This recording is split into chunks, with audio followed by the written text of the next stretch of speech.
A job hazard analysis, or JHA, is an important component of any health and safety program. It is one of many risk assessment tools that can be used in the formal hazard assessment process to identify and control hazards. Many workers have been injured or killed because they either don't know the right steps or don't recognize the potential hazards of a job. JHAs help establish proper operating procedures and provide recommendations for preventing or eliminating hazards. A job hazard analysis should be conducted by a team familiar with the task and should include one or more workers familiar with the job, supervisors, and if applicable, any other experts or specialists. By involving a whole team, the likelihood of missing a step or hazard is decreased. Workers who do the job regularly will recognize unsafe shortcuts or ways to get around protective devices. These may need to be addressed. Creating a JHA begins by observing the job. For our example, we'll begin by observing the task of lifting and moving a heavy box. First, break the job into small steps. A step is defined as a part of the operation necessary to advance the work. It is important to not make the steps too general, which may result in hazards being missed, or too detailed, which may result in there being too many steps. A good rule of thumb is to describe the job in fewer than 10 steps. You must also keep the steps in their correct order. Steps that are out of order may miss potential hazards or even introduce hazards that don't exist.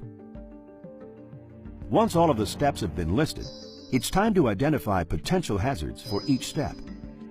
Hazards are things that could lead to injury, illness, or environmental harm. There are two types of hazards. Health hazards can be physical, chemical, biological, or psychological, which may cause ill health effects to exposed workers.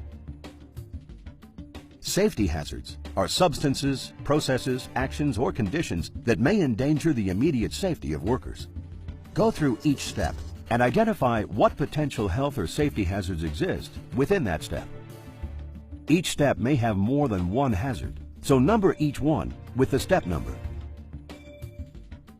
It is also important to assess the risk of each task and hazard. This can be done by showing the severity of the hazard and the probability of it occurring. Examples of this would be ranking each hazard on a scale of low to high or 1 to 5. Finally, for each step, make recommendations on how each hazard can be mitigated or controlled. It's best to make these recommendations right away while you're still focused on the situation in the work environment. This way, you can see how the recommendation will work or if it'll cause other problems. Start at the top of the hazard list and then work your way down. When making recommendations, you should first try to eliminate the hazard or substitute it with something less dangerous. If that's not possible, make recommendations to control the hazard. Hazard controls can include engineering controls, administrative controls, or PPE. Sometimes, all types of recommendations can be made. Explore as many alternative ways as possible. If the hazard can be controlled in several ways, each recommendation should be listed.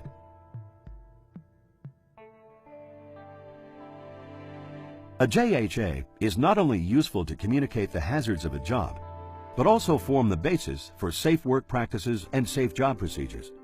It also provides step-by-step training for new employees being taught how to do the job. Or, if an injury or illness occurs, a JHA can provide a starting point for any investigation and remind employees of safe operating procedures. It is important to continually monitor tasks and confirm that control methods are implemented and effective. Conduct JHAs for each new task and review them at regular intervals or when a change in the task has occurred. When done regularly, job hazard analysis will help keep your employees safe and reduce the chances of injury, illness, and environmental damage.